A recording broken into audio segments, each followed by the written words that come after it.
दोस्तों, उम्र बढ़ने से हमारे शरीर में बहुत सारे परिवर्तन होते हैं। आंखों में मोती आ जाता है, घुटनों की ग्रीस कम होने लगती है, बाल सफ़ेद हो जाते हैं, चेहरे पर झुर्रियाँ पड़ जाती हैं, शरीर में कमजोरी आनी शुरू हो जाती है। ये सारे लक्षण आमतौर पे बढ़ती उम्र के, एजिंग के, बुढ़ापे के माने जाते हैं। बालों के अंदर भी बहुत सारे परिवर्तन होते हैं जब व्यक्ति की उम्र बढ़ती है। आज हम उन्हीं 5 साइन को जानेंगे जो हमारे बढ़ती उम्र में बालों में दिखने लगते हैं। बने रहिए मेरे साथ इस वीडियो में।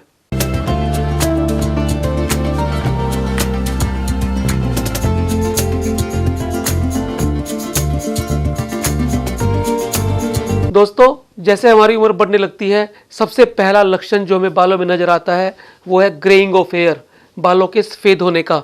आप सब जानते हैं बालों की सफेदी को बढ़ती उम्र का, बुढ़ापे का एक लक्षण माना जाता है। ये आमतौर पे 40 साल के बाद शुरू होते हैं, कुछ लोगों में इससे पहले भी हो जाते हैं। दोस्तों, सफेद बाल होने का सबसे बड़ा कारण ये होता है जो बालों को पिगमेंट देने वाली ग्रंथियां होती हैं, मेलिनोसाइट्स, जो हमारी स्किन की डर्मिस में होती हैं, वो काम करना कम कर जाती हैं और मेलानिन पिगमेंट बनना कम होने से हमारे बाल सफ़ेद होने लगते हैं। तो जब उम्र बढ़ती है तो इन ग्रंथियों के कम होने से हमारे बाल सफ़ेद होने लगते हैं। इसे ग्रेइंग ऑफ हेयर कहा जाता है। ये नेचुरल होता है 40 साल के बाद। दूसरा साइन जो हमें बढ़ती उम्र में बालों में नजर आता है वो है थिनिंग ऑफ हेयर। दोस्तों, जब हमारी उम्र बढ़ती है तो हमारे शरीर में बहुत सारे हार्मोनल चेंजेस होते हैं। यदि आप महिला हैं तो एस्ट्रोजन और प्रोजेस्टेरोन बनना कम हो जाता है मीनोपॉज के दौरान, जो आमतौर पे 45-50 साल की उम्र के बीच में होता है। जब मीनोपॉज होता है तो हमारे बाल का डायमीटर कम हो जाता है, बाल पतले होने लगते हैं।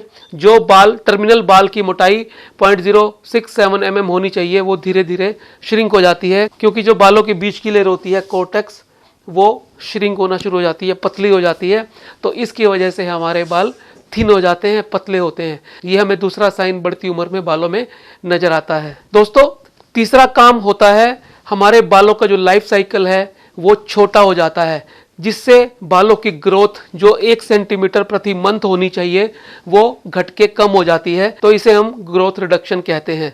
इसका अर्थ ये है कि बालों की जो बढ़ने की दर है उसमें कमी होने की वजह से हमारे बाल उतनी फ्रिक्वेंसी से नहीं बढ़ पाते जितनी युवावस्था के अंदर बढ़ते थे।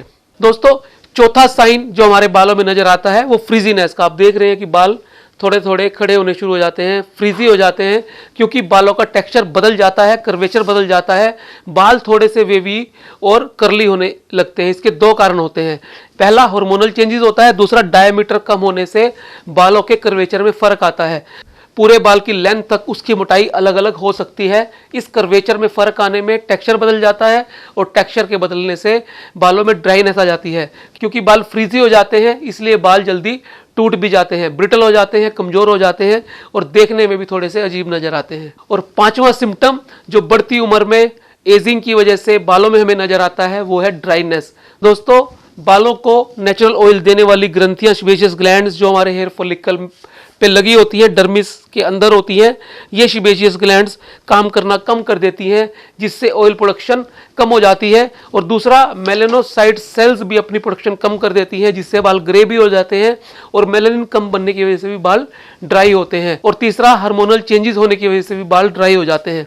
तो इन तीनों कारणों की वजह से बाल ड्राई हो जाते हैं, ब्रिटल हो जाते हैं और जल्दी टूट सकते हैं। तो दोस्तों, ये थे वो 5 चेंजेस जो हमें बढ़ती उम्र में हमारे बालों में नजर आते हैं। यदि आप इनसे बचना चाहते हैं, इन्हें कम करना चाहते हैं, तो अपनी डाइट का, अपने रहन सहन का विशेष आपको ध्यान रखना होगा। आपको संतुलित भोजन लेना होगा, आपको मिनरल्स, विटामिन, प्रोटीन, हर चीज जो आपके शरीर को चाहिए उसको लेना होगा। पानी 7 से 8 गिलास पीना होगा, नींद अच्छी लेनी होगी और यदि आप तनाव में हैं तो आपको मेडिटेशन भी करना होगा। यदि आप इन चीज़ों का ध्यान रखेंगे तो बढ़ती उम्र में भी आप अपने बालों को अच्छा रख पाएंगे। दोस्तों, हेयर फैक्ट्स की आज की वीडियो आपको कैसी लगी कमेंट में अवश्य बताइएगा। और यदि आपने चैनल अब तक सब्सक्राइब नहीं करा है तो कर लीजिए और नोटिफिकेशन बेल दबाना ना भूलिए, ताकि कोई भी वीडियो आपसे मिस ना हो। मिलते हैं अगले वीडियो में फिर एक नए विषय के साथ। तब तक के लिए नमस्कार।